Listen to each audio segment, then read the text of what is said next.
পেয়ে যাবে।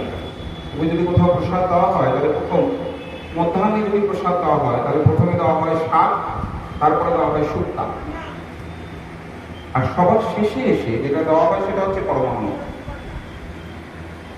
এবার অনেক ভক্তরা আছে তারা একটু প্রসাদ নিয়ে যাবার জন্য আকাঙ্ক্ষা থাকে তাদের মনের মধ্যে, একটু প্রসাদ যদি নিয়ে যেতে পারতাম। তো কেউ গিয়ে কোনো মঠ মন্দির এটা ভাবে না এবার শাক অন্যদিনকে একটু প্রসাদ নিয়ে যাবো, সবার মনের মধ্যে একটা আশা থাকে যে একটু পরমান্ন যদি পেতাম। কেন বলে, যদি শাক নেই তাহলে তার সঙ্গে অন্ন নিতে হবে, আর যদি অন্ন নেই তাহলে তার সঙ্গে শাক বা কোনো সবজি নিতে হবে। আর পরমান্ন নিতে সুবিধাটা হচ্ছে কিছুই নিতে হবে না, শুধু নিয়ে গিয়ে কারোর হাতে দিয়ে দিলেই চলবে। তাহলে সবাই খুব পরমান্ন এলো কেন বলে, তার জন্য অন্য কিছু আর মেশাতে হবে না, এখানে ভগবান সমস্ত কিছু মিশিয়ে দিয়েছেন। আমরা মায়েরা যে জায়গায় এসে দাঁড়িয়ে আছি, যে জায়গায় এসে বসেছি, এখানটায় আলাদা আলাদা করেও রাখা আছে, আবার একসঙ্গে মেশানো আছে।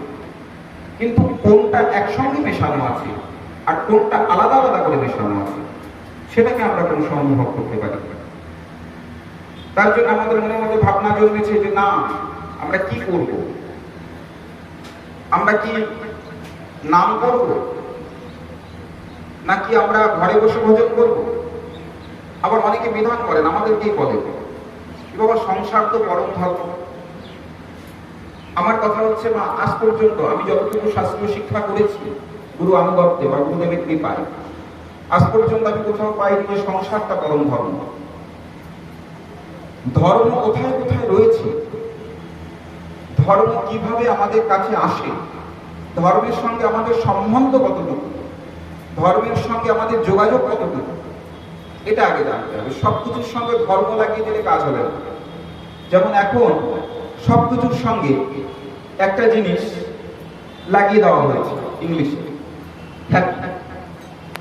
হ্যাপি রক্ষাবন্ধন, হ্যাপি বার্থডে, জন্মদিন, সবকিছুর পিছনে হ্যাপি ইন্ডিপেন্ডেন্স ডে, সবকিছুর সঙ্গে হ্যাপি লাগিয়ে দিলেই জমা হয়ে যাবে, আর কিছু লাগে না। আমার খুব অবাক লাগে, কোনোদিন জগতের জীব এটা না বলতে বসে যে হ্যাপি ডেথ ডে, শুভ মৃত্যু দিবস, এটা আবার কোনো যেন জীব বলে না বসে, খুব অবাক লাগে। মানে সবকিছুর সঙ্গে হ্যাপি লাগিয়ে দিলেই তো হয়ে গেলে, আর তো বাকি কিছু নাই। ভুল করে কোনো একদিন সেটাও হয়তো দেখতে পাবে। আর যদিও প্রথা আছে, যেমন আফ্রিকার একটা গ্রামে সেখানে প্রথা আছে, এবং আমাদের আদিবাসী সম্প্রদায়ের মধ্যেও একটা প্রথা আছে যে আমাদের যদি আদিবাসীদের কেউ যদি মারা যায় তাহলে ওরা ভীষণ ঢাকঢোল পিটিয়ে সেটাকে পোড়াতে যায়, আর যদি কেউ জন্ম নেয় তাহলে ওরা প্রচুর কান্না করতে বসে। তো সেগুলো কাছাকাছি চলে এসেছে। তাহলে আসলে জানতে হবে যে কোনটা আনন্দের আর কোনটা দুঃখের। জন্মটা কিন্তু সত্যি দুঃখে। কেন? তার জন্ম হওয়ার পরপরই কে কোন পথে যাবে এটা কিন্তু ভাবা যাচ্ছে না। মায়েরা কেউ বলতে পারবে না যে বাবা অনেক কষ্ট করেছি, অনেক কিছু করছি। মায়েরা একটু প্রথম থেকে বলছি, আমরা প্রসঙ্গে ঢোকার আগে ওরা একটু দয়া করে মোবাইলগুলোকে সাইলেন্ট করো কিছুটা সময়ের জন্য। এমন কিছু ক্ষতি হবে না, বরং লাভই হবে। ঠিক আছে, অনেক যেখানে এসেছি, যেখানে এসে আমরা আজকে বসেছি প্রত্যেকে, যার জন্যে আমি লালবাগ সম্পর্কে পরিচিত বা লালবাগের জায়গাটা আমি পেয়েছি। আজকে উনি বড় আশা করে কিন্তু এত কিছু করেছেন শুধু তোমাদেরকে আনন্দ দেবে বলে। আমি কতটুকু দিতে পারবো জানি না, তবু চেষ্টা তো করবো। আর এই মোবাইল টোবাইল না, এগুলো ভীষণ একটা মানে অন্যরকম জিনিস। একবার মনটা সরে গেলে না সেই জায়গাটায় আসা যায় না। আমি সবার কাছে, সবাই একবার মোবাইলটা বের করে নাও, একটু সাইলেন্ট করে দাও, কিচ্ছু ক্ষতি হবে না, ভালোই হবে। যে সবাই একটু দায়িত্ব করে এটা করো, বেশ আনন্দ লাগবে। কেননা উনি, আমরা এই যে গোপীনাথের আজকে অনুষ্ঠান করতে বসেছি, এই বছর আমাদের গোপীনাথের উৎসব ৪র্থ বছরে পদার্পণ করেছে, এবং দীর্ঘ ৩খানা বছর আমাদের বহরমপুরের মধ্যে অনুষ্ঠানটা ছিল। এই বছর আমরা সেই অনুষ্ঠানটাকে লালবাগ পর্যন্ত আনতে পেরেছি। আগামী দিন আরো দূরে দূরে আমাদের গোপীনাথের অনুষ্ঠান যাবে, আরো দূরে দূরে আমাদের গোপীনাথের অনুষ্ঠানকে নিতে হবে। আমাদের বহরমপুর যে সমস্ত চত্বরে ঠাকুরজি গিয়েছিলেন সেই সব চত্বর তো পুরো রেডি। তারা সবাই এই বছর থেকে আমাকে দরখাস্ত করেছে, বাবা আগামী বছর আমার বাড়িতে একবার গোপীনাথ আসবেন তো। কি করতে হবে আমাদেরকে একটু বলে দিন। আমরা বহরমপুর থেকে পিছিয়ে কেন থাকবো? আগামী বছর আজকে যে প্রদীপ রায় যার বাড়িতে আমরা বসে রয়েছি, নিধুবাবু ওনার ডাক নাম, ওনার মাধ্যম দিয়ে লালবাগে আমি আজকে দ্বিতীয়বারের মতন প্রোগ্রাম করছি। উনি বড় আকাঙ্ক্ষা নিয়ে ঠাকুরজিকে এনেছেন, অনেক কিছু খরচ করেছেন। কেন? যে সবাইকে একটু ভক্তিটা জানাবে বলে। ভক্তিটা না বিক্রি হয়ে যাচ্ছে, আমাদের এই ভক্তিটা বিক্রি হয়ে যাচ্ছে। কেন হচ্ছে? আমাদের জন্য আমরা বিক্রি করে দিতে বাধ্য করছি। পরদেশিরা এসে আমাদের উপরে বিধান চাপাচ্ছে, আমাদের সেই বিধানগুলো মানতে হচ্ছে। কিন্তু তা নয়, আমাদের ঘরের ভক্তি, আমাদের একেবারে বাংলার ভক্তি, আমাদের একেবারে ভারতবর্ষের ভক্তি, সেগুলো কখন যেন বিকৃত হয়ে যাচ্ছে। তাই প্রত্যেককে সতর্ক থাকতে হবে যে না, আমাদের সম্পত্তি যেন কেউ না নিয়ে নিতে পারে, আমাদের সম্পত্তি যেন আমাদের কাছে থাকে। এগুলো স্বতঃস্ফূর্তভাবে চেষ্টা করতে হবে। আজকে এবছর চার জায়গায়, লালবাগে 4 জায়গায় গোপীনাথের উৎসব, ছোট ছোট করে 4টে জায়গায়, তার মধ্যে এই বাড়িটা সব থেকে বড় অনুষ্ঠান হচ্ছে। আগামী দিন আমাদের একটা ভক্ত বাড়িতে রয়েছে, সকালবেলা একজন মায়ের বাড়িতে যাবে, একাদশীর দিন, স্বর্ণ একাদশীর দিন সকালবেলা এক জায়গায় ঠাকুরজি যাবেন। এগুলো আমাদের কাছে কিন্তু বিরাট প্রাপ্তি। আমাদের কাছে মানে কি, আমি নয়, আমি তো বুঝে গেছি, আমি বুঝেছি বলেই তো আমি চাকরি বাকরি সমস্ত কিছু ছেড়েই পথে এসেছি।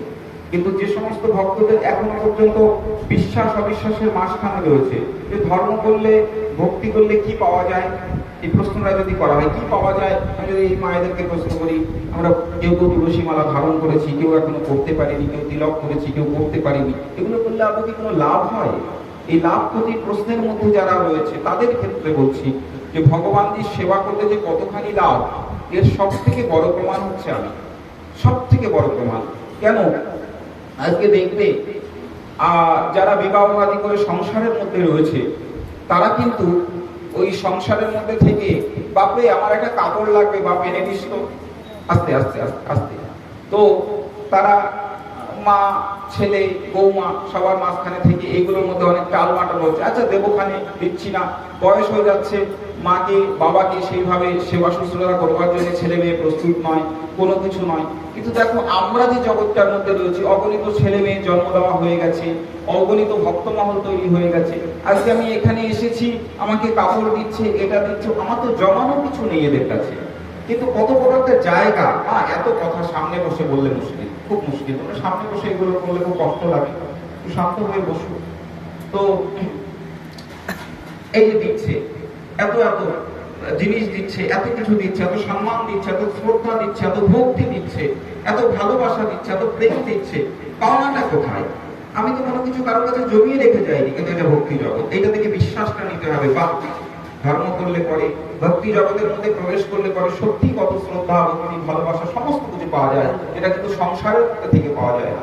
তোমরা যারা মায়েরা সংসারে রয়েছো আর আমরা যারা এই জগতে রয়েছি, তোমাদের মধ্যে আমাদের পার্থক্যটা কি জানো?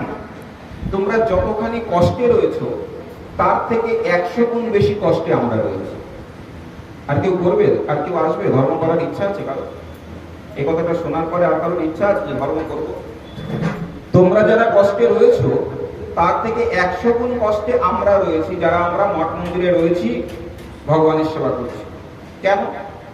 কারণ দেখবে তোমাদের যদি কোনো অসুস্থতা হয়, তোমরা মনে করলে একটু মন্দির থেকে প্রসাদ বা যারা হোটেলের খাবার হোটেল থেকে খাবার এনে খেয়ে নেবো, আমাদের ওটা করলে চলছে না, আমাদেরকে ভোগ লাগাতেই হবে, আমাদেরকে টাইমে উঠতেই হবে।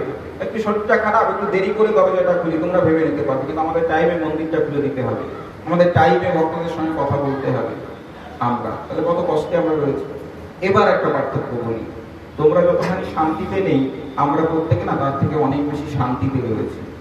আমাদের এত শান্তি আছে, তোমরা শান্তির খোঁজ দিতে পারবে না আমাকে, কিন্তু আমি ভুরি ভুরি শান্তির খোঁজ তোমাদেরকে দিয়ে দেবো, যে দেখো এখানে শান্তি। এই যে আজকের দিনে ভাবো তো, আমার গত সোমবার থেকে অনুষ্ঠান শুরু হয়েছে, বিভিন্ন ভক্ত বাড়িতে, শিষ্য বাড়িতে এত এত অনুষ্ঠান করলাম, করবার পরে আজকে আবার এখানে এসেছি। আমাদের যারা যে সমস্ত দাদারা রসই করছে, ভাবছো আগুনের কাছে পুড়ে পুড়ে এই রাত জেগে সমস্ত কিছু এত পরিশ্রম করছে, কিন্তু কি শান্তিটা কোথায়? ভগবানজি পাবেন, ঠাকুরজি পাবেন, পাওয়ার পরে ভক্তরা পাবেন। এটা আমাদের কাছে চরমতম শান্তি, এটা সংসারে হবে না মা। তাই গুরুদেবের কাছে সেই প্রশ্নটি যে বাবা, এই যে ভক্তি বা ধর্ম, এই যে পাপ, কিসে পাপ হয় আর কিসে পুণ্য হয়, এবং পাপ খণ্ডাবার কি কি জায়গা আছে? গুরুদেব বললেন পাপ খণ্ডাবার জায়গায় একটাই, পাপ খণ্ডাবার জায়গায় একটাই। কি পাপ খণ্ডাবার জায়গা হচ্ছে একমাত্র সাধুর আশ্রয় এবং সাধুর কথাতে বিশ্বাস, মানে সাধুর সঙ্গে সম্বন্ধ যুক্ত। আর বলে তাহলে কি পুণ্য হলো? না, সাধুর কথায় যদি বিশ্বাস থাকে এবং সাধুর আশ্রয়ে যদি কেউ যায় তাহলে কিন্তু সেখানে একদমই পুণ্য হবে না, কিন্তু পাপটা 1% হবে না, 0% পাপ হবে না। কেন? সাধুর বাক্য হচ্ছে প্রথমত হচ্ছে ব্রহ্মবাক্য। সাধু যখন বলে দিয়েছেন যে এখানে অমৃত আছে, ওখানে অমৃত আছে, এটা আগে বুঝতে হবে। তাই সাধু বাক্যে প্রথম চাই বিশ্বাস এবং সাধুর আশ্রয় যেতে হবে। এবার সাধুটা খুঁজে পাবে কোথা থেকে? চৈতন্যচরিতামৃত গ্রন্থে যে কথা সাধুর জন্য বর্ণনা করেছেন সেই আদর্শগুলো না আজকে প্রায় চলে গেছে। যদি আমি এখানে প্রশ্ন করি, বলো তো সাধুর পোশাক কি? কি পোশাক? আমি তো অনেক দামি দামি কাপড় টাপড় পরে এসেছি, মালা পরানো হয়েছে, এত কিছু সাজ পোশাক দিয়েছি, এটা কি সাধুর পোশাক? তাহলে সাধুর পোশাকটা কি বলো? তোমাদের সঙ্গে অনেক দিন পর কয়েকটা মুখ মনে আছে, চেনা চেনা লাগছে, বাকি নতুন নতুন দেখছি। প্রায় 1 বছর হতে যাচ্ছে তোমাদের সঙ্গে দেখা নাই, দেখি কতটুকু চর্চা করেছে একটু বুঝে নি। এত সুন্দর অনুষ্ঠান গেল, অন্য অন্য বক্তারা এসেছে, শুনেছি, খবর পেয়েছি, তো কি কি শিখেছো একটু সেগুলো দেখতে হবে না? পরীক্ষা দিতে হবে না? সাধুর পোশাক কি? একজন বলো দেখি কেউ সাহস করো যে বাবা সাধুর পোশাক এটা। এটা ধরা মানে এটা নয় যে তোমরা কিছুই পারো না, মানে তোমরা কিছুই জানো না, আমি অনেক কিছু জানি, এটা নয়। কিন্তু উদ্দেশ্যটা হচ্ছে ধর্মের সঙ্গে আমাদের সম্বন্ধ কতটুকু আছে। আমরা যে এত কিছু করছি, এত কিছু করার মতো না একটু ধর্ম করা যায়। আর ধর্মটা না করার জিনিস নয়। আমরা সবাই জানি যে একটু ধর্ম করো, ধর্ম করো, ধর্ম করো, ধর্মটা কিন্তু করার জিনিস নয়। আমরা আজকে যার প্রসঙ্গ শুনবো সেই প্রসঙ্গটা সবার জানা, কিন্তু তার মধ্যে নতুন কিছু তথ্য দেবো। যেহেতু আমি তথ্যের পণ্ডিত, তথ্যের আবিষ্কার করে থাকি, তাই কিছু তথ্য দেবো সেই বিষয়টার উপরে। ধর্মটা কারো করার নয়। এই জগতে কেউ ধার্মিক হতে পারে না, কেউ নেই ধার্মিক। কেন? একজনা ধার্মিক আছো? হাত তুলে বলো তো বাবা আমি ধার্মিক আছি।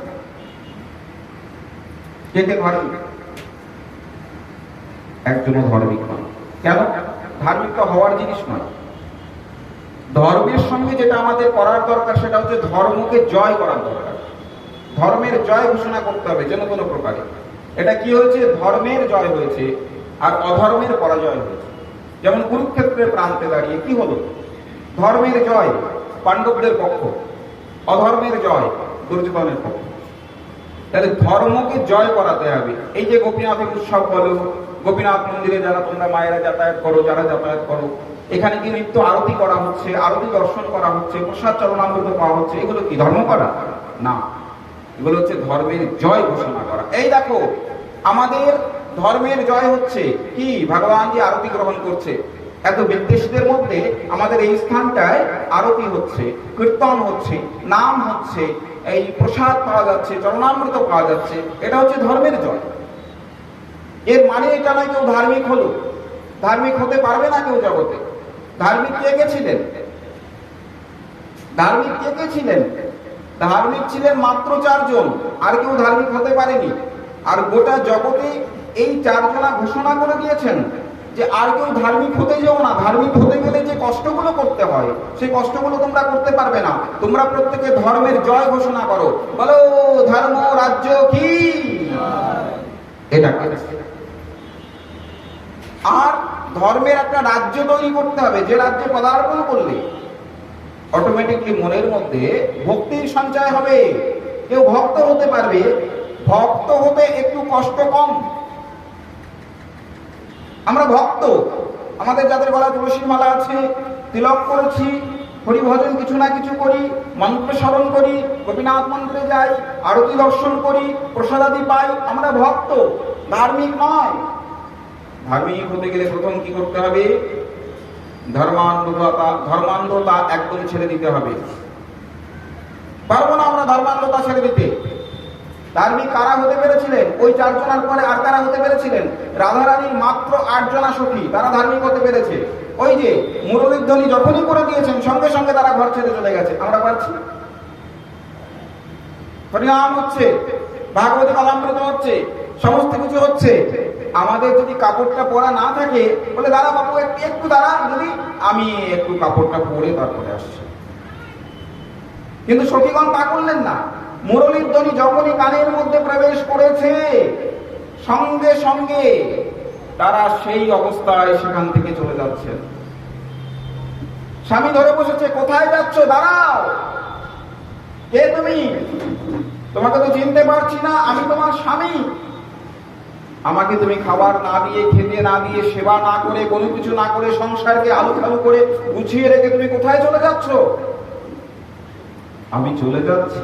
আমি ছিলাম কবে তোমার?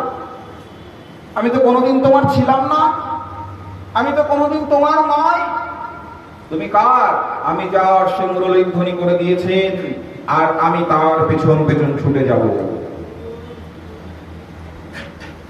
কেউ এক চোখে কাজল লাগিয়েছেন, আর এক চোখে কাজল নিতে গিয়ে যেই নিচের ডিব্বায় আঙুলটি পড়ে গেছে, ওই আঙুলটি আর কার চোখে উঠে যায়, পায়ের মধ্যে লিখতে দিয়েছে,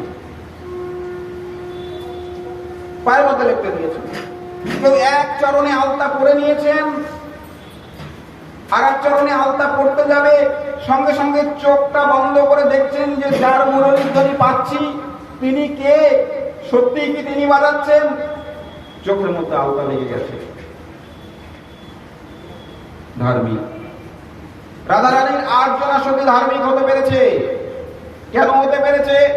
ভক্ত চূড়ামণি, রমণী মুকুটমণি, বৃষভানু রাজমন্দিনী, কৃত্তিদা দুলালী ধ্বনি, বৃন্দাবনের সর্বময়ী কর্তা রাধারানীর চরণের কাছে তারা সবসময় দাসী হিসাবে থাকতে চেয়েছে।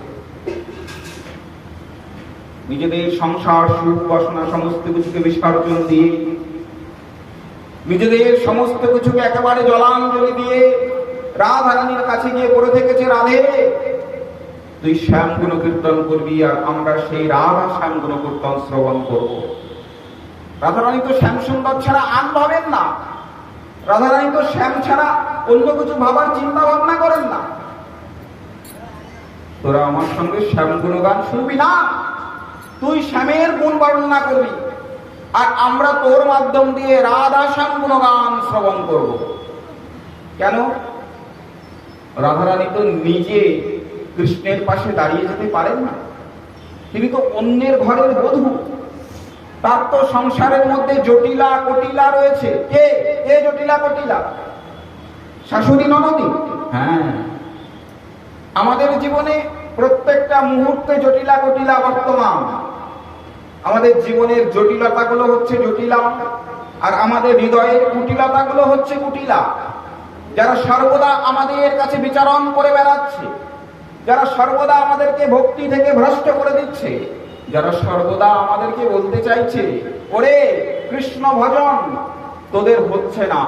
যদি কৃষ্ণ ভজন তোদের হতো তাহলে কৃষ্ণ কলঙ্কের হার হ্যাঁ কৃষ্ণ বলে সবাই গলার মধ্যে পরে নিতে পারতিস, কিন্তু তোরা তো কেউ কৃষ্ণ কলঙ্কের হার গলায় পড়লি না, তাই তোদের কৃষ্ণ ভজন হচ্ছে না।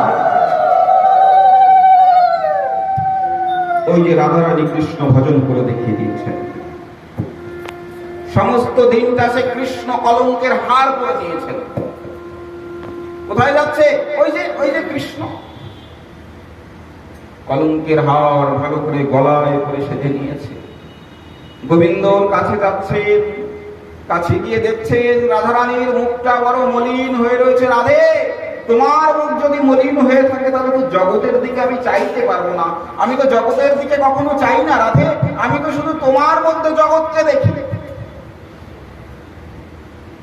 বধূ, আমার শুধু একটাই কষ্ট, কি আমার যে তোমাকে নিয়ে জগৎ আমাকে কলঙ্কিত করেছেন তাতে আমার কোনো কষ্ট নেই, কিন্তু বধূ আমি যে তোমার সেবা করতে আসবো, আমি যে তোমার একটু ভোজন করাতে আসবো, আমি যে তোমার সঙ্গে দুটো মনের কথা কইব, আমি যে তোমার সঙ্গে একটু সুখ আলাপন করব, তখন এই জটিলা কটিলা দুজনা এসে আমাকে এত সেবা বঞ্চিত করে কেন? আমাকে এত সেবা থেকে ভ্রষ্ট করে দেয় কেন? শুধুমাত্র এইটুকুই কষ্ট আমার, আর কোনো কষ্ট আমার নেই বধূ। ও তাই বলছো? শোনো, তুমি যদি অত্যন্ত সহজে আমার সেবা পেয়ে যাও, তাহলে জগৎ জানবে আমি বড় সস্তার বস্তু। কিন্তু শোনো রাধে, জগৎকে শুধু জানাবার জন্য নয়, আমি তোমাকে এত সহজে ধরা দিয়েছি তার একটাই মাত্র কারণ তুমি প্রেমের বন্ধনে আমাকে বেঁধেছ। প্রেম বিষয়টা শুনলে পরে দরজা বন্ধ করে রাখতে হবে না। প্রেম বিষয়টা শুনলে পরে ছেলে মেয়েকে পেটাতে হবে না। প্রেমের মতন এত বড় সম্পর্ক, এত বড় সম্বন্ধ জগতে আর দ্বিতীয় কোথায়? দ্বিতীয় আর কোনো জায়গায় কিন্তু প্রেমের মতন এত ভালো কিছু নেই। আমরা প্রেম শুনলে মনে মনে ভাবি, হায় হায় হায় হায়, বললো কি, এ তো খারাপ পথে চলে গেছে। কেন? প্রেম কোনোদিন খারাপ হতে পারে? তাহলে তারা হচ্ছে ধার্মিক, যারা ধর্ম জয় ঘোষণা করবার জন্য নিজেদের সংসারকে বিসর্জন দিয়েছে, নিজেদের সুখকে বিসর্জন দিয়েছে, নিজেদের পোশাক আশাক সমস্ত কিছুকে বিসর্জন দিয়েছে, নিজেদের সমস্ত আত্মীয় স্বজনকে বিসর্জন দিয়েছে। তারাই একমাত্র ধার্মিক। রাধারানীর আর্জনা মঞ্জরীগণ, 64 মঞ্জরীগণ কিন্তু অনঙ্গ মঞ্জরীগণ পারলেন না। রাধারানীর আর্জনা সখী, আবার প্রত্যেকটা সখীর হচ্ছে আর্জনা করে সখী। এই 64 অনঙ্গ মঞ্জরীগণ কিন্তু আবার ধার্মিক হতে পারলেন না। কেন? অনঙ্গ মঞ্জরীগণ মনে মনে চিন্তা করলেন যে কৃষ্ণ যদি সর্বোত্তম নায়ক হয়, কৃষ্ণ যদি সমস্ত কিছুই পারে, তাহলে এত দুঃখ জ্বালাকে তিনি হরণ করতে পারেন না কেন? সত্যই তো, কথা তো সত্য। কৃষ্ণ তো সাক্ষাৎ ভগবান, এ বিষয়ে তো কোনো কিন্তু নেই না, কারোর মধ্যে কিন্তু আছে। কৃষ্ণকে যে ভগবান, এ বিষয়ে কোনো কোনো কিন্তু আছে। গোয়ালা ঘোষের ঘরে জন্মগ্রহণ করেছেন বলে আমরা উচ্চ বর্ণ, যাদের কেউ ব্রাহ্মণ আছি, ক্ষত্রিয় আছি, গোয়ালা ঘোষরা তো সাধারণত বৈশ্য। কিন্তু ভগবান একেবারে সর্বোত্তম আইন করে দেখিয়ে দিয়েছেন। ভগবান সর্বোত্তম আইন কি বললেন? সত্যে ব্রহ্ম সংস্থিতাতি, ব্রহ্মকে স্থাপন করলেন। কোথাতে? নাভির মধ্যে দিয়ে।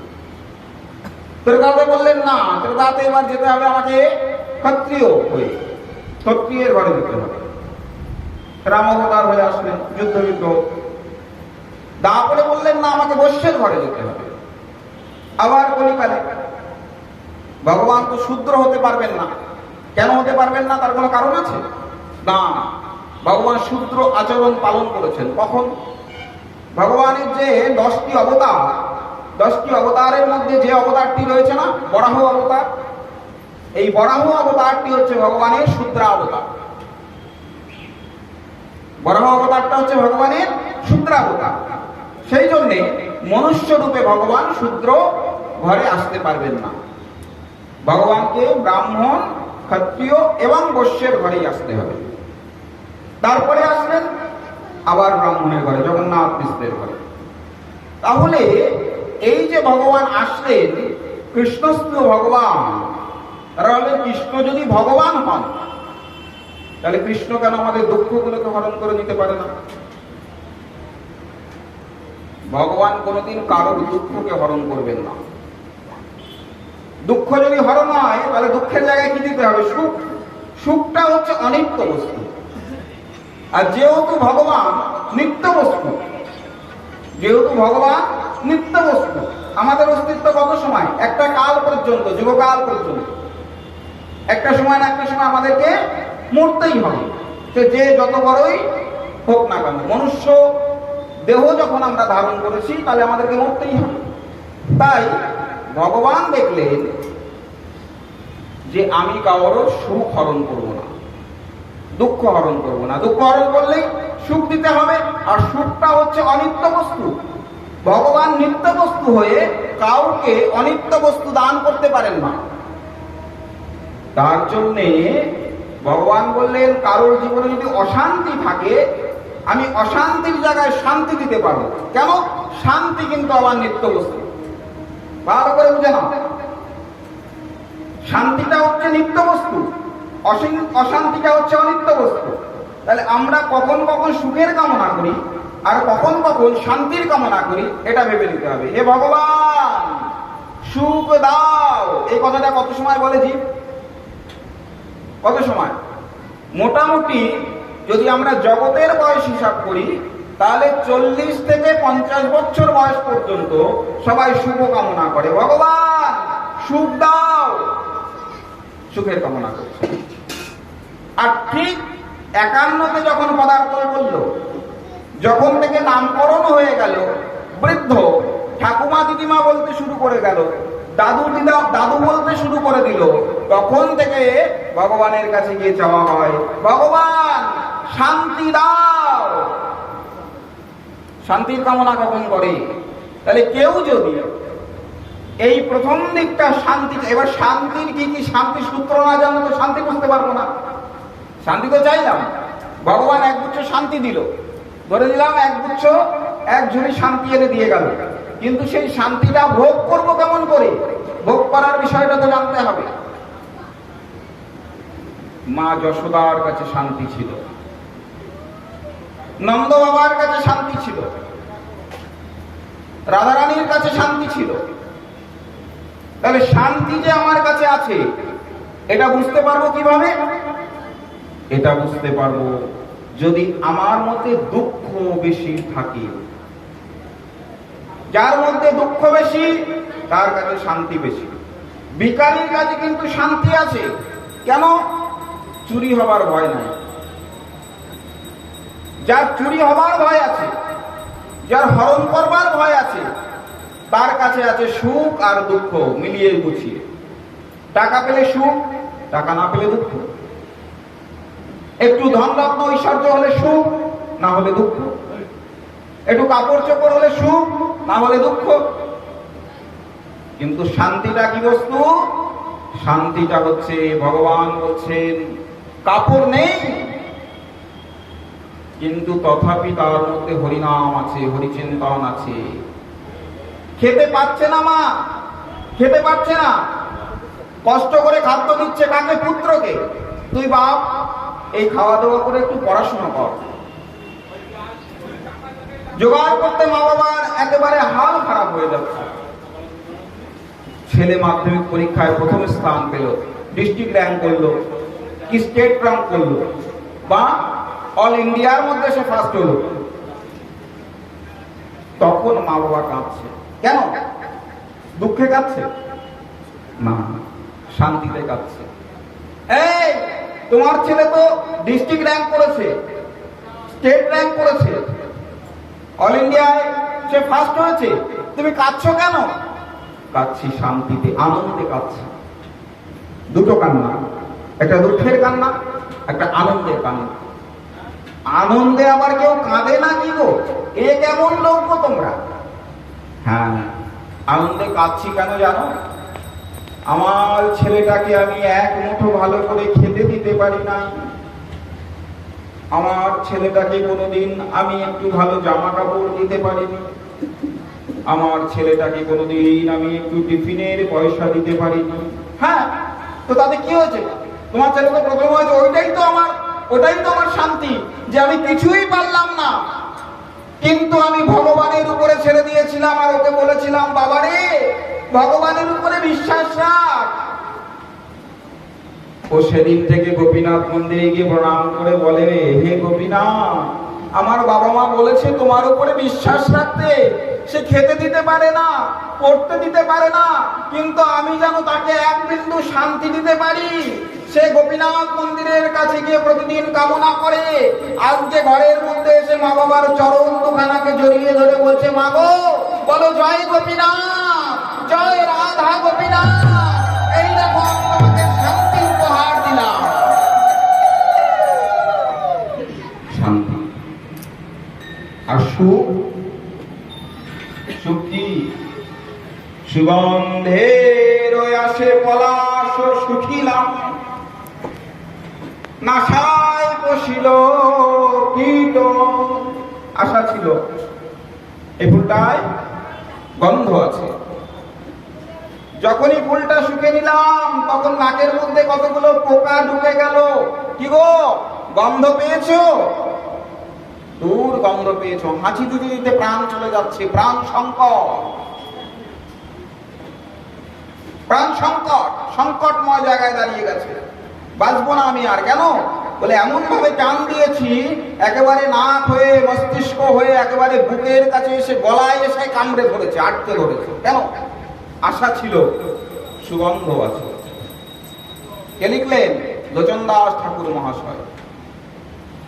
অবতারের সার গোড়ায় অবতার, কেন না চিনিলি তারে, কেন না চিনিলি তারে। অবতারের সার গোড়ায় অবতার, কেন না চিনিলি তারে। প্রথমে বলে দিয়ে গেলেন গৌরের সমস্ত কিছু। করিনি রে বাস, গেল না তিয়াস। পিপাসা, নির্মাণে জল, আর এক নির্মাণে পাখির বাসা, দুটো নির। তাহলে জলের মধ্যে থাকলাম অথচ পিপাসা গেল না, বাড়ির মধ্যে থাকলাম কিন্তু বাড়ির বাসনা গেল না। আরো একটু করতে পারলে ভালো। করিনি রে বাস, গেল না তিয়াস, আপন কর্ম ফেরে। নিজেদের কর্ম তো শেখালো না। কি গো, তুমি তো জলের মধ্যে ছিলে, তাহলে তোমার আবার পিপাসা লাগছে কেন? তাই তো, জলের মধ্যে ছিলাম না, ওটা জল ছিল না, ভুলে গেছি জল পান করতে। এখন 20 টাকা লিটার করে জল কিনে পেতে হচ্ছে। কণ্টকের তরু, কণ্টক মানে কাটা, কণ্টকের তরু সদাই সেবিলি। সদাই সেবন করলে কিসের আশায়? অমৃত ফলের ওই আসে। কোনদিন অমৃত ফল খুঁজে বের করতে চাইলাম কোথায় অমৃত ফল আছে? বলো দেখি একটা গাছের নাম বলো তো যেখানে অমৃত ফল আছে। অমৃতের গুণ কি? অমৃতের গুণ? এই মায়েরা কথা বলো, কথা না বললে কিন্তু একটু পরে বেশ নেচে নেচে কীর্তন হবে, সবার কাছে কাছে গিয়ে দেখবো নাচতে পারছো কিনা। এখন থেকে কথা বলো। অনেকদিন পরে এসেছি, না রাগ টাগ আছে আমার উপরে, কথা বলবে না। তাহলে অমৃতের গুণ কি? বিষের গুণ কি? বিষের গুণ জানে না তা নয়, মানে ফাঁকি দিচ্ছে কিন্তু পড়ায়, বুঝতে পারছি। অমৃতের গুণ কি বলো? বিষের গুণ কি? বিষ কি গুণ বিষের? বলো তোমার, বলো তোমার বিষের গুণ কি?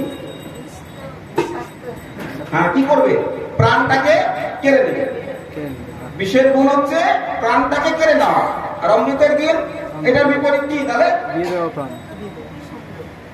প্রাণকে এমন ভাবে দেবে যেন আরো অনেকদিন আমি পরমায়ু পাই। এটা হচ্ছে অমৃতের গুণ। অমৃত যতটুকু ভোজন করবে, তখন যেমন ওই গরু, ভগবানের যে বাহন হলেন গরু, তিনি কি অমৃত ভোজন করলেন, তার জন্য উনি অমর হয়ে গেলেন। আমরা যদি 1 ফোঁটা অমৃত পেতাম তাহলে কি হতো আমাদের? আমরা আরো কিছুদিন পরমায়ু পেতাম। পরমায়ু শুধু পেতাম না, সুস্থ পরমায়ু পেতাম। মানে রোজ প্রেসার, সুগার, কোলেস্টেরল, তারপরে থাইরয়েড, তারপরে আর যা যা আছে আর কি, আমি সবগুলো নামটা জানি না, এগুলোর জন্য আর খেতে হতো না যদি অমৃত ভোজন হতো। তাহলে একটা অমৃত ফলের গাছ বলতে পারবে যে বাবা আমি অমৃত ফল দেখেছি? এই যে ভজন যে করছি, কোথায় ভজন করছি? ভজন হচ্ছে না। ভজন হলে এই জায়গাগুলো হচ্ছে সূক্ষ্ম তত্ত্ব। কেন সাধু মুখে হরিকথা শ্রবণ করতে হবে? সাধু যে সূত্রটা করে দেবে, এই সূত্র ওইরকম ভাবে হবে না। সাধু মুখেই হরিকথা শুনতে হবে। অমৃত ফল আছে আমাদের জগতে, অমৃতের ফল আছে। এদিকটা চলে আসুন তো, পাশ দিয়ে, এই পাশ দিয়ে চলে আসুন। অমৃতের ফল, অমৃতের সন্ধান কোথায় আছে? এখানে বললেন কণ্টকেরও তরু সদায় সেবিলাম, অমৃত ফলেরও আছে। কণ্টক মানে কি? কাঁটা। কাঁটার গাছের কাছে সবসময় চিবোচ্ছি, যদি একটু অমৃত পাওয়া যায়, যদি একটু অমৃত পাওয়া যায়। আর কি বললেন? সুগন্ধের আসে পলাশ শুকিল, নাসায় বসিল কীট। চিন্তা করলাম এর মধ্যে সুগন্ধ আছে, যেই শুকে নিলাম, পলাশ ফুলগুলো দেখেছো, ওর মধ্যে পোকায় বোঝায়, দূর থেকে সুন্দর দেখতে, বোধহয় ভালো হবে, কিন্তু পোকাতে বোঝায়। তো গেল, নাসায় ঠিক পৌঁছে গেল। ইক্ষুদণ্ড বলি কাঠ দুছিলাম, কেমনে লাগিবে মিঠো। যে একজনা বলেছিল আঁকও একটা গাছের ডাল, ওটা যদি চিবও তাহলে বৃষ্টি লাগবে। আমি ওই কথাটা শুনলাম, শুনে আমি দিনরাত চিবোতে থাকলাম শুকনো কাঠ, ওর মধ্যে রসকসই নাই। ভাগ্যিস দেখো জীবের পারাদ্য গতিটা কোথায়, এত কিছু করলেন জীব, কিন্তু কেন চন্দন কাঠটা তো চিবালো না বাবা? হ্যাঁ, ঠাকুর ঘরে গিয়ে একবারের জন্য তো মনে হলো না প্রভু এটাই বোধহয় সেই তোমার ইক্ষুদণ্ড, এইটাকে চিবাই, ওই চন্দন কাঠটা তো চিবালে না। চন্দন কাঠটা চিবলে কি হতো, লাভ কি হতো? ক্ষতি হতো, হয়তো তুমি আখের রস চন্দন কাঠে পেতে না, কিন্তু চন্দন কাঠটা যদি তুমি চিবিয়ে দিতে তাহলে তোমার ভিতরটা যে একেবারে সুগন্ধময় হয়ে যেত। আরে যার ভেতর সুগন্ধময়, তার হৃদয় মন্দিরের মধ্যে গোপীনাথ জি এসে বিরাজ করে দেন। ওরে তোর হৃদয়টাকে এত সুন্দর গন্ধে পরিপূর্ণ করে দিয়েছিস, আয় তোর হৃদয়ের মধ্যে আমি বসবো। তা কিন্তু চিবলাম না, গিয়ে চিবালাম কিসের ডাল? একটা শুকনো কাঠ। একটু ভালো কাঠ দাও তো বাবু, কি লোহা কাঠ দাও। ভালো কাঠ খুঁজতে শুরু করলাম, কিছু পেলাম না। হাড় বলিয়া গলাতে পড়িলাম, সমন কিঙ্কর সাপ। মনে করলাম এত সুন্দর দেখতে, কিছু কিছু সাপ আছে না খুব সুন্দর দেখতে, এটা বোধহয় খুব দামি অলংকার, হীরা জহরত মানিক মুক্তার থেকে অত্যন্ত সুন্দর, তাহলে এটাকে পরে নি।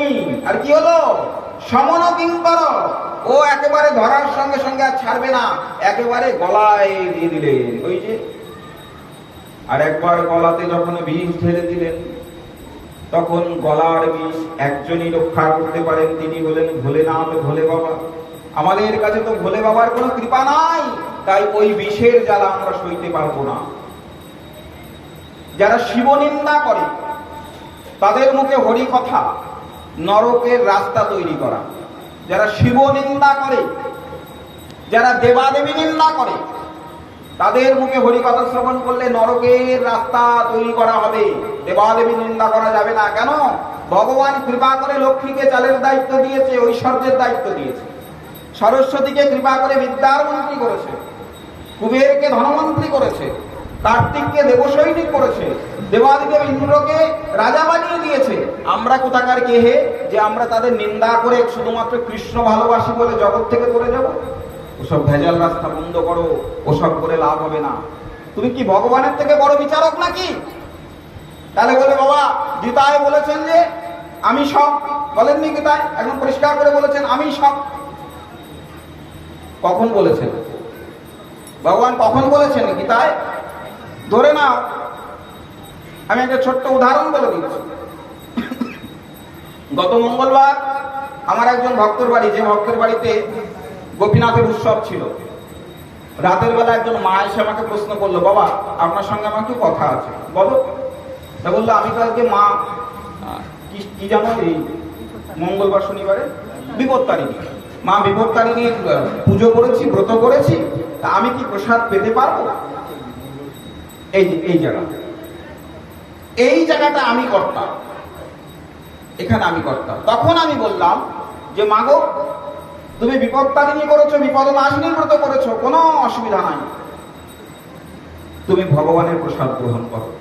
যদি পাপ হয়, আমি বললাম, আমি মতলব আমি মাধব মুখার্জি কি ভগবান হয়ে গেছি? না, এই জায়গাটায় তাকে তার মনে জোর দেওয়ার জন্য আমি বললাম যে তোমাকে কারোর কথা বিশ্বাস করতে হবে না, তুমি আমার কথা বিশ্বাস করে প্রসাদ পাও।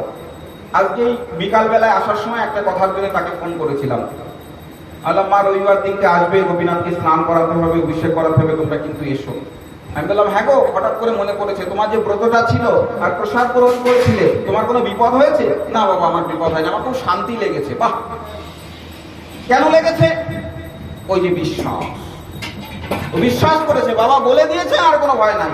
ভগবান কুরুক্ষেত্রের প্রান্তে দাঁড়িয়ে অর্জুনকে শিক্ষা দিতে গিয়ে বারবার বলেছেন, অর্জুন আমাকে বিশ্বাস করো, বাকি কাউকে বিশ্বাস করতে হবে না।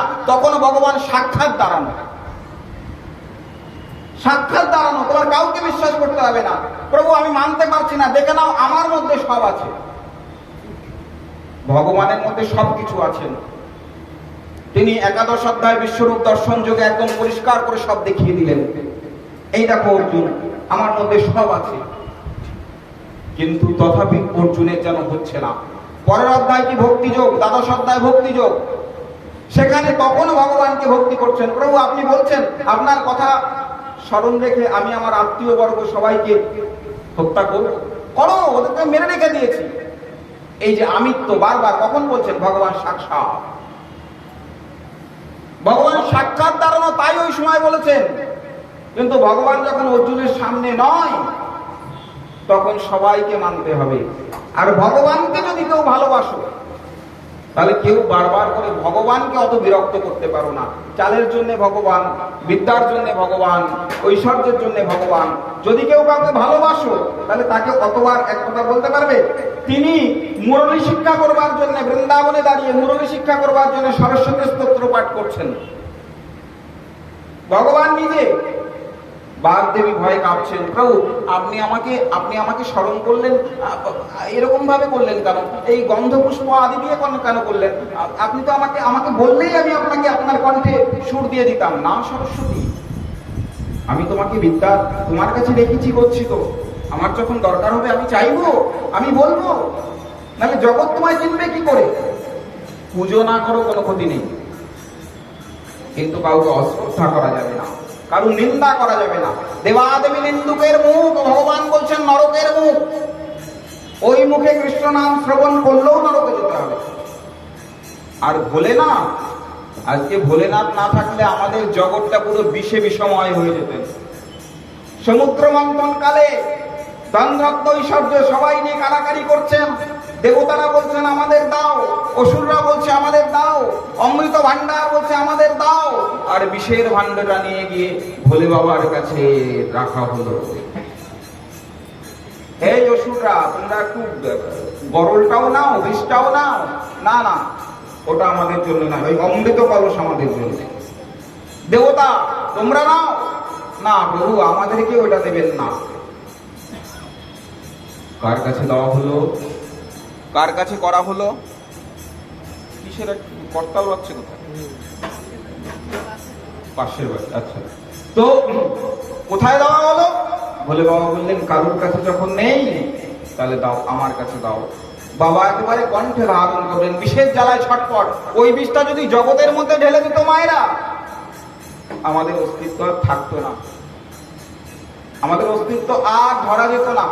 যার জন্য ভাগবত, শ্রীমদ্ ভাগবত দশম স্কন্ধ গিয়ে আমরা অনেক প্রেমের কথা আস্বাদন করি, কিন্তু দশম স্কন্ধের আগে যে পঞ্চম স্কন্ধ রয়েছে, পঞ্চম স্কন্ধে গেলে পরে কিন্তু আমাদেরকে শুধু শিবতত্ত্ব শুনতে হবে। আস্তে, কথা নয়, আমাদেরকে কিন্তু আগে শিবতত্ত্ব শুনতে হবে। কেন? শিব যদি আমাদের রাস্তা পরিষ্কার করে না দেন, আমাদের বিষের ভাণ্ডগুলো তিনি যদি ধারণ না করে, আমরা কৃষ্ণ ভজনে কোনোদিন এগোতে পারবো না, আমরা কৃষ্ণের পথে কোনোদিন যেতে পারবো না। তাই দেবাদেবী নিন্দা আর শিবের নিন্দা। শিবের নিন্দা করলে কি হয়? ওনার শ্বশুর মশাই দেখিয়ে দিয়েছেন আচরণ করে, বলে আমার মুখে ছাগলের মুন্ড কেন? দক্ষ মহারাজ আপনি শ্রেষ্ঠ, জগতের মধ্যে দক্ষ প্রজাপতি, আপনার মুখের মধ্যে ছাগল মুন্ড কেন? বলে এটা আমার গর্ব, আমি জগৎকে দেখিয়ে দিলাম যে শিব নিন্দা করলে ছাগলের মুখ হয়, আর ছাগলের মুখ দর্শন করলেই বিষ্ণু ভক্তি নাশ হয়। ছাগলের মল সেটা পারালে পারাধ্য বিষ্ণু ভক্তি, যদি আগে কোনো থাকে সেটা তো যাই, একদম যতটুকু আছে সঙ্গে সঙ্গে যায়। আর ছাগলের মুখ দর্শন করলে পরে বিষ্ণু ভক্তি লোক পায়। সবাইকে দেখালেন, এই দেখো আমি ছাগলের মুখ। কেন? বলে আমি শিব নিন্দা করেছিলাম, আমার তাতে কোনো দুঃখ নেই। তাই ভগবানকে যদি কাউকে ভজন করতে হয়, ভগবানকে যদি কাউকে সাধন করতে হয়, তাহলে ভগবানের আনুগত্যে যদি যাও, কার আনুগত্যে যাবে? সাধুর আনুগত্যে। সাধুর আনুগত্যে গেলেও দেবাদেবীকে আশ্রয় করে যেতে হবে। কেন? দেবাদেবী হচ্ছে ভগবানের একেবারে কাছের মন্ত্রী, কাছাকাছির মন্ত্রীগণ। তাই দেবাদেবীর পুজো করা কোনো ভুল নয়। আসলে কি বলতো, দেবাদেবী পুজোর মধ্যে কিছু ভুল সিদ্ধান্ত ঢুকে গেছে, কিছু সিদ্ধান্ত ভুল ঢুকে গেছে, যার জন্য আমাদেরকে সেই ভোগান্তিটা দিতে হচ্ছে। দেবাদেবীরা আমাদের ঘরে ভোগ গ্রহণ করতে আসতে পারছেন না। এই যে দেবাদেবী পুজো করা হচ্ছে, প্রচুর ভোগ রাখ দিলাম, লক্ষ্মী পুজো নাড়ু করেছি, মোয়া করেছি, এটা করেছি, ওটা করেছি, কিন্তু লক্ষ্মী ভোজন করতে পারছেন না। কেন? ব্রাহ্মণ এসে একটা জবা ফুল দিয়ে দিলেন, ব্রাহ্মণ এসে একটা বিল্লপত্র দিয়ে দিলেন, লক্ষ্মী বললেন আর আমি ভোজন করতে পারবো না। কেন? কেন পারবেন না? কারণটা হচ্ছে এটা, যে জিনিস নিজে ভোজন করা যায় না সে জিনিস কেউ ভোজন করতে পারবে না। তাহলে জবা ফুল কি আমরা কেউ পাই? ওটা কি পাবার জিনিস? কেউ পাও? জবা ফুল কোনোদিন পেয়ে দেখেছো? বিল্লপত্র কেউ পান করেছো? কোনোদিন খেয়েছো? ভোজন করেছো? বিল্লপত্র ভোজন করলে কি হয়? যৌবন শক্তি চলে যায়। আর তুলসী পত্র ভোজন করলে কি হয়? যৌবন বৃদ্ধি হয়, যৌবন লাভ হয়। আস্তে তো এই যে যখন দেবাদেবীর কাছে যখন ওই বিল্লপত্র নৈবেদ্য আদি সমস্ত কিছু চলে গেল, তখন বলে যা অখাদ্য কতগুলো আমাদের ভোগের মধ্যে, তাহলে কি করতে হবে? ওই ফুলগুলো কিসে দেওয়ার জন্য? ফুলগুলো চরণে দেওয়ার জন্য। ফুল কোনোদিন ভোগে দেওয়ার জন্য নয়, বিল্লপত্র চরণে দেওয়ার জন্য। এটা সচন্দন গন্ধ পুষ্প বিল্লপত্রাঞ্জলি অমুক দেবী বা অমুক দেব্যায় নমঃ।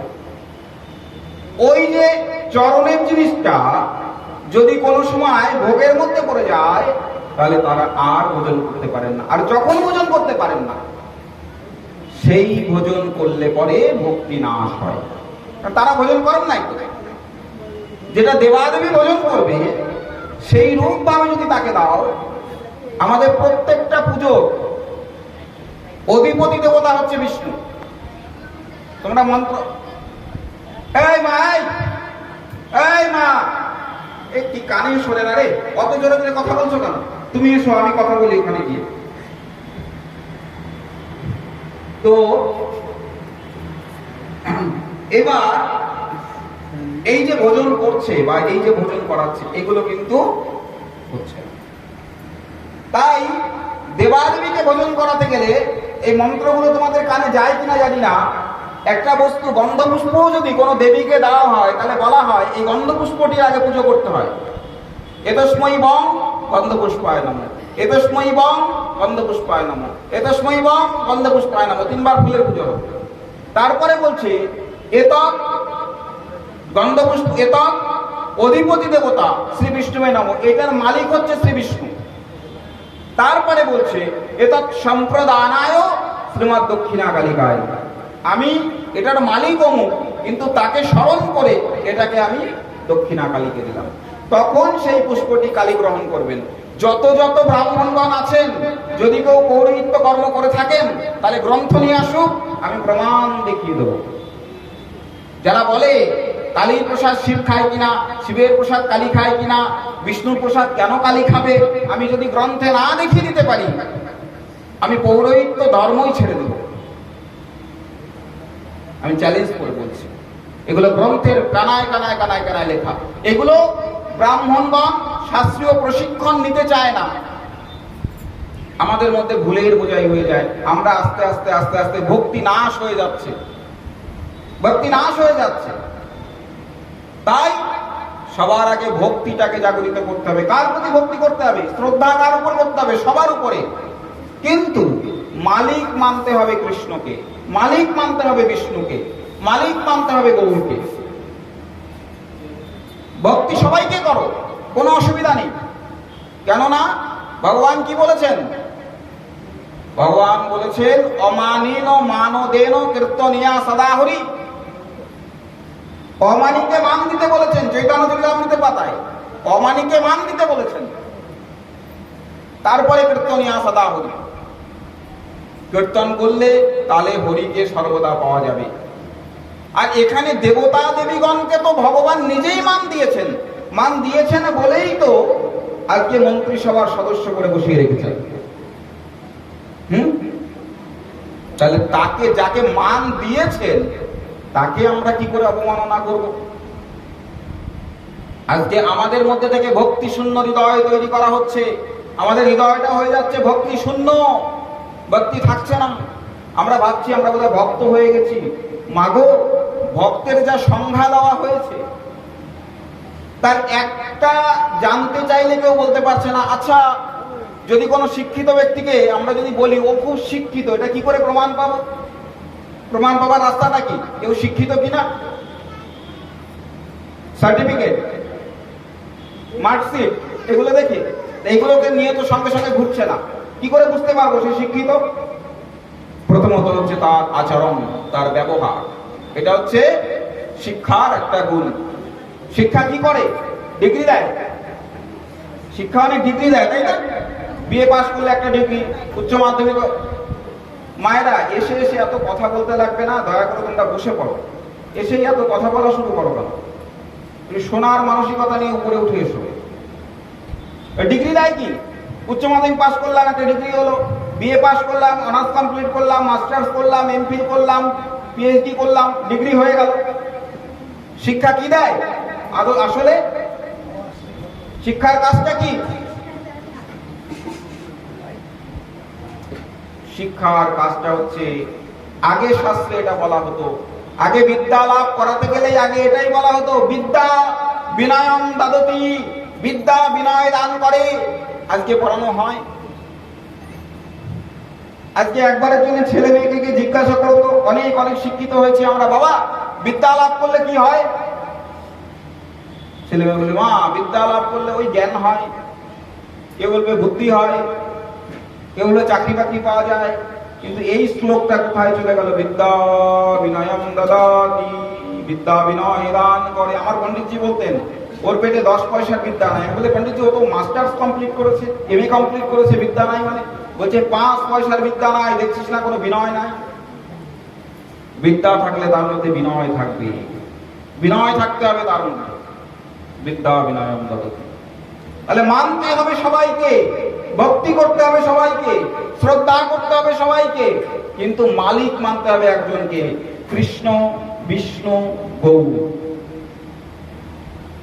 এই তিনজনকে বাদ দিয়ে যদি কেউ আবার অন্যকে ভগবান বলো, মালিক মানো, তাহলে ভুল হবে। আবার দেখো, তিনজনা কিন্তু ভগবান, এ বিষয়ে কোনো সন্দেহ থাকলে হবে না। কেউ যদি মনে করো যে শিব ভগবান নন, ব্রহ্মা ভগবান নন, একমাত্র বিষ্ণু ভগবান, না। প্রমাণ কোথায়? প্রমাণটা দিয়ে যেতে হবে তো। আপনি যত বড় একটা কথা বললেন, তার প্রমাণ কোথায়? প্রমাণটা ওইখানে। গঙ্গার উৎপত্তি কোথায়? ভগবান বিষ্ণুর চরণে। গঙ্গা আছেন কোথায়? শিবের জটায়, মাথায়। আর গঙ্গা থেকেছেন কোথায়? ব্রহ্মার কমণ্ডলে। তাহলে দেখো, একই গঙ্গা তিনজনের কাছে আছে, বাকিদের কাছে আছেও বা না? তিনজন আছে। আচ্ছা, এইবার দেখো, ইন্দ্রের জন্য একটা আসন আছে, ইন্দ্রাসন আছে তো। প্রত্যেকের জন্য গণেশ, লক্ষ্মী, সরস্বতী, প্রত্যেকের জন্য একটা করে আসন আছে। কিন্তু এই তিনজনের জন্য তিনটে জায়গা আছে। ভগবান বিষ্ণুর জন্য আছে বৈকুণ্ঠ, শিবের জন্য আছে কৈলাস, আর ব্রহ্মার জন্য আছে ব্রহ্মলোক। ইন্দ্রা তিনজনই যে ভগবান, এক এবং অভেদ, তার একটা বড় প্রমাণ এখানটায়। আর একটা সহজ প্রমাণ আছে, একেবারে জলের মতন প্রমাণ, তোমাদের হাতের কাছে প্রমাণ। কোথায়? গুরুদেবের কাছে আছে না একটা প্রমাণ? কি বলেছেন? গুরু ব্রহ্মা গুরু বিষ্ণু গুরুদেব মহেশ্বর। কেন? যদি তিনজনা আলাদা আলাদা ভগবান হতো, মানে তিনজনা যদি ভগবান ছাড়া হতেন, তাহলে এই যে এই কথাটি কে লিখেছেন জানো? তার জন্য আমরা এই কথাটি পেয়েছি। অজ্ঞানতিমিরান্ধস্য জ্ঞানাঞ্জন শলাকয়া চক্ষুরান্মিলিতং যেন তস্मै শ্রী গুরুবে নমঃ।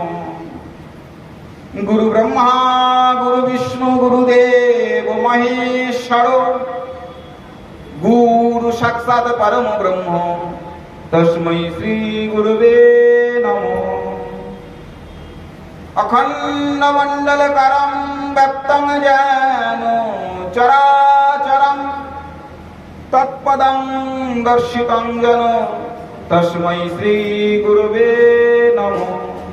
এটা এটা এটা কার জন্য পেয়েছি আমরা, কেউ বলতে পারবে একজন? এই যে কথাগুলো কার জন্য পেয়েছি আমরা? খুব তো প্রণাম করি, প্রতিদিন তো বলি কেউ না কেউ। কে এমন যে এমন কথাগুলো আমাদের কাছে একেবারে মেখে ঝুঁকে মাধুগুড়ি তৈরি করে, আর নাহলে দুধ ছানা ক্ষীর দিয়ে চাল দিয়ে রান্না করে একেবারে পরমান্ন তৈরি করে এমন সুন্দর কথাগুলো দিয়ে গেলেন? কে দিয়ে? জানা আছে কারো? একজন উত্তর দেবে? আমি তোমাদেরকে কিন্তু ইয়ে করবার জন্য বলছি না, যে দেখো আমাদের ভুলগুলো কোথায়। আমি গতদিনে আসরে একটা কথা বলেছিলাম, ভুলে ভরা জগৎ। ভুলে ভরা জগৎ। তোমাদের এই মুর্শিদাবাদ সম্পর্কে যদি একটা কথা বলি, আমি কৃষ্ণনগর থেকে গত কয়েকদিন আগে কৃষ্ণনগর থেকে টিকিট করে ট্রেনে উঠছি। আমার সামনেই একজন ব্যক্তি, সে তাড়াতাড়ি করে টিকিট কাউন্টারে গিয়ে বলল, এটা লালবাগের টিকিট দেন তো। লালবাগের টিকিট চাইছি। তোমাদের স্টেশনটার নাম কি গো? তো লালবাগের টিকিট চাইলো কি করে? আর টিকিট কাউন্টারের লোকও একটা প্রশ্ন করলেন না, সঙ্গে সঙ্গে একটা টিকিট ছিঁড়ে দিয়ে দিলেন, 25 টাকা নিয়ে দিলেন। আমরা তো যতদূর জানি লালবাগ স্টেশন ওপারে, গঙ্গার ওপারে, এটা মুর্শিদাবাদ। স্টেশনটার নাম মুর্শিদাবাদ, ভেতরটার নাম কি? খাগড়া স্টেশন ওপারে। চত্বরটার নাম খাগড়া আলাদা, কিন্তু বহরমপুর আর কাশিম বাজার। ভুলে ভরা জগৎ, বলা যাবে না, শুনে টুনে চুপ করে থাকতে হবে। আমি খুব টার্গেট করলাম ভদ্রলোকের পিছন পিছন ছুটবো, কিন্তু আমার কাছে এতই বড় একটা ব্যাগ, সেটাকে নিয়ে আর খুঁজে পেলাম না। ভাবলাম একই সঙ্গে উঠবো, ওনাকে প্রশ্ন করবো যে বাবু আপনি কোথায় যাবেন বলুন তো। আপনি যে স্টেশনে টিকিট করলেন, এদিক থেকে তো কোনো রুট নেই লালবাগে মিল করা, আপনি নামবেন কোথায়? শুধু তাই নয়, আমি গত শনিবার ভগবানগলা আশ্রমে গেছিলাম। ওই আশ্রমের সেবার কিছুটা দায়িত্বভার আমার উপরে রয়েছে, কৃপা করে ভগবান দিয়েছেন। ঠিক তাই একই, আমার সামনে 5 জনা টিকিট করে গেল লালবাগ বলে। 5 জন। ঠিক বলবো না ভুল বলবো? বলছে লালবাগের টিকিট দেন। ঠিক বলবো না ভুল বলবো? কিছু বলা যাবে না। স্টেশনের নাম বোর্ড কাটানো রয়েছে, লেখা রয়েছে, কম্পিউটার নিচ্ছে না, কম্পিউটার মুর্শিদাবাদই নিচ্ছে, কিন্তু জগৎ বলছে লালবাগের টিকিট দাও। এটা বিষয় যে আমরা যে কি পাচ্ছি আর কি নিচ্ছি এটা আমরা বলতে পারবো না। আমাদের ভুলে ভরা জগতের মধ্যে হাঁটতে হচ্ছে।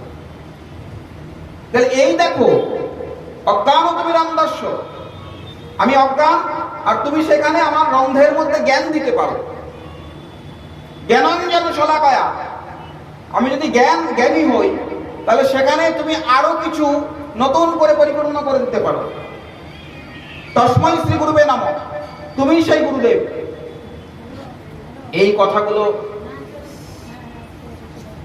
এই কথাগুলো যিনি বলে গেলেন, তার নামটা একবার জানবো না? তার স্মরণটা করবো না?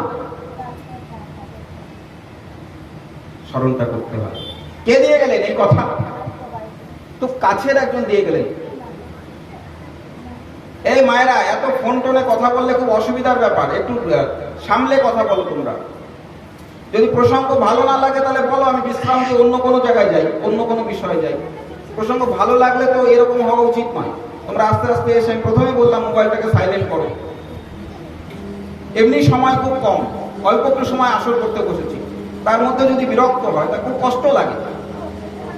তো একদম খুব কাছের একজনা তিনি এইটা দিলেন।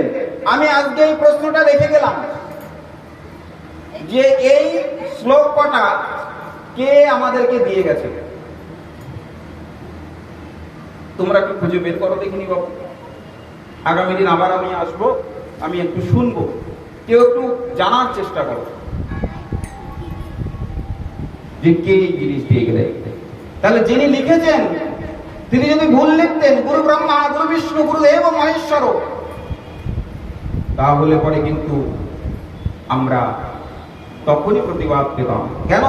3 জন হচ্ছে অভেদ, 3 জনকে ভেদ করে তারপরে যদি কেউ ভাবো যে আমরা ভগবানকে সাধন করব, হবে না। 3 জনকে এক জায়গায় রেখে করতে হবে। দেখো আর কলিকালের জীবের তো ভগবান শিবের আরাধনা সবার আগে করতে হবে, শিব পুজো করতে হবে, শিবের মাথায় জল ঢালতে হবে, শিবকে ভোজন করাতে হবে। কেন? ভগবান শিবের জন্য গৌরকে পেয়েছি। মহাপ্রভু সাক্ষাৎ বিষ্ণু, মহাপ্রভু সাক্ষাৎ বিষ্ণু ডেকে আনলেন কে? কলিকালে অদ্বৈত আচার্য, মহাবিষ্ণু অবতার মানে সাক্ষাৎ শিব। আসলেন কবে? মহাপ্রভুর 56 বছর আগে ডেকে ডেকে আনলেন। কলির দশা বড় দুর্দৈবে ভরে রয়েছে, বড় মলিনতায় ভরে রয়েছে। হা গৌর, হা বিষ্ণু, হা নারায়ণ, একবার তুমি কলির জীবকে ধন্য করবার জন্যে, গৌরাঙ্গ লীলাকে প্রকাশ করবার জন্যে একবার এই ধরার নামে অবতীর্ণ হয়ে যাও। কলি যদি শিব বাদ দিয়ে গৌর ভজতে যায়, কৃষ্ণ ভজতে যায়, তার বাড়ির জল খাওয়া উচিত নয়। যে অদ্বৈত আচার্য 56 বছর ধরে, তার মধ্যে 40খানা বছর ধরে শুধু তুলসী গঙ্গায় ছেড়েছেন গৌর আসো বলে, গৌর আসো বলে। সেই শিবকে বাদ দিয়ে গৌর ভজলে পরে, কৃষ্ণ ভজলে পরে তাদের হাতের জল শুদ্ধ। আর যাদেরকে, যাদের গুরু এইসব শেখায়, আমার সেই গুরুদের উপরে প্রশ্ন যে বাবু কোথা থেকে এইসব ভজন পেয়েছো? তাহলে যে মহাপুরুষ এই গুরু ব্রহ্মা, গুরু বিষ্ণু, গুরুদেব ও মহেশ্বর করে দিয়ে গেছেন, তাকে ধরে তুমি কেন প্রতিবাদ করলে না? কেন করলে না? ভণ্ডামি কথা জগতে প্রচার করলেই হয়ে গেল, তাই না? আমি গুরু হয়ে গেছি, আমি সর্বস্ব, কৃষ্ণ ছাড়া আর কাউকে মেনো না। তাহলে অদ্বৈত আচার্য ডাকা আনা ঠাকুরকে ভোজ্য কেন? অদ্বৈত আনা যে শিব সাক্ষাৎ ডেকে এনেছেন, তার ডাকা আনা ঠাকুর তুমি ভোজবা না, বলতে হবে না। কৃষ্ণ, কৃষ্ণ সবসময় মিলন হয়েছে কার সঙ্গে? রাধারানীর সঙ্গে। রাধারানী একটা মান করতেন, মানটার নাম হচ্ছে দুর্জয় মান। যারা বাংলা সাহিত্যের নিয়ে পড়াশোনা করছে তারা জানো, দুর্জয় মান রাধারানীর কাছে। এই দুর্জয় মানকে যদি ভাঙতে হয়, তাহলে কে পেরেছেন ভাঙতে? ভগবান কৃষ্ণ। কার অনুগত্যে? শিবের অনুগত্যে। এ বলে বাবা তুমি আমাকে একটু যোগী বেশ ধারণ করিয়ে দাও, আমাকে একটু সবকিছু তোমার মতন করিয়ে টুরিয়ে দাও। আমি রাধারানীর সামনে গিয়ে ভিক্ষাপাত্র হাতে নিয়ে দাঁড়াই, আর রাধারানীর সামনে গিয়ে যদি ভিক্ষাপাত্র হাতে নিয়ে দাঁড়াই, রাধারানী যখন দেখবে আমি ভিখারি হয়ে গেছি, রাধে নাম গাইতে গাইতে হা রাধে জয় শ্রী রাধে বলে আমরা যখন ভিক্ষার পাত্র হাতে নিয়ে দাঁড়াবো, তখন দেখবে রাধারানী আর কিছু সইতে না পেরে আমার সঙ্গে মিলনে বসবে। বলো শ্যাম শ্যাম শ্যাম, বলো রাধে রাধে শ্যাম, বলো শ্যাম শ্যাম, বলো রাধে রাধে শ্যাম, বলো শ্যাম শ্যাম শ্যাম, বলো রাধে রাধে শ্যাম, বলো শ্যাম শ্যাম শ্যাম, বলো রাধে রাধে শ্যাম, বলো শ্যাম শ্যাম শ্যাম, বলো রাধে রাধে শ্যাম, বলো শ্যাম শ্যাম শ্যাম, বলো রাধে রাধে শ্যাম।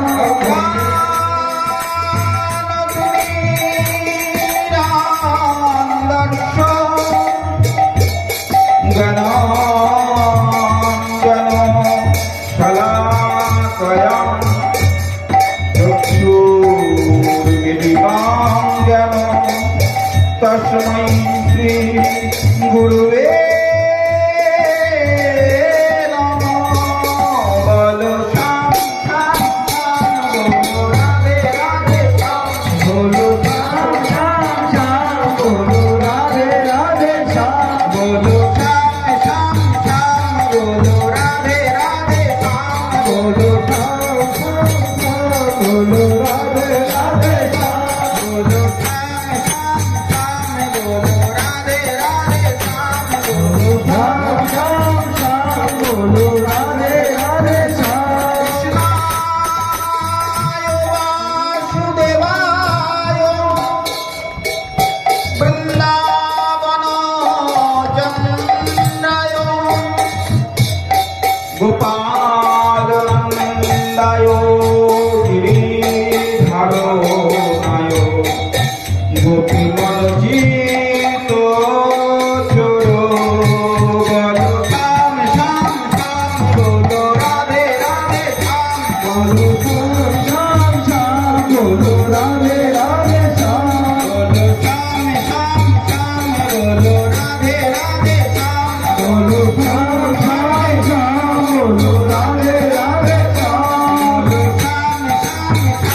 বলো রাধে রাধে শ্যাম बोलो श्याम श्याम श्याम बोलो राधे राधे श्याम রাধায় তৃপ্তি দাদুলারি ধরি প্রেমময়ী গরবিনী প্রেম পুরুষনাথায় কৃষ্ণায় নম নম বলো শ্যাম শ্যাম শ্যাম রাধে রাধে শ্যাম बोलो श्याम श्याम श्याम बोलो राधे राधे श्याम राधे राधे श्याम बोलो श्याम श्याम श्याम बोलो राधे राधे श्याम बोलो श्याम श्याम श्याम बोलो राधे राधे श्याम बोलो श्याम श्याम श्याम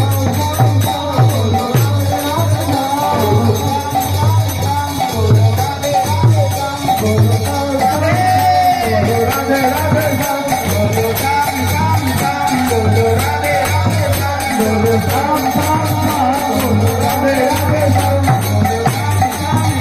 बोलो राधे राधे श्याम बोलो श्याम श्याम श्याम बोलो राधे राधे श्याम শুধু তাই নয় মায়েরা, যুগে যুগে প্রত্যেকটা যুগে একটা জায়গায় প্রমাণ দেখানো যাবে না, কোথাও প্রমাণ দেখানো যাবে না।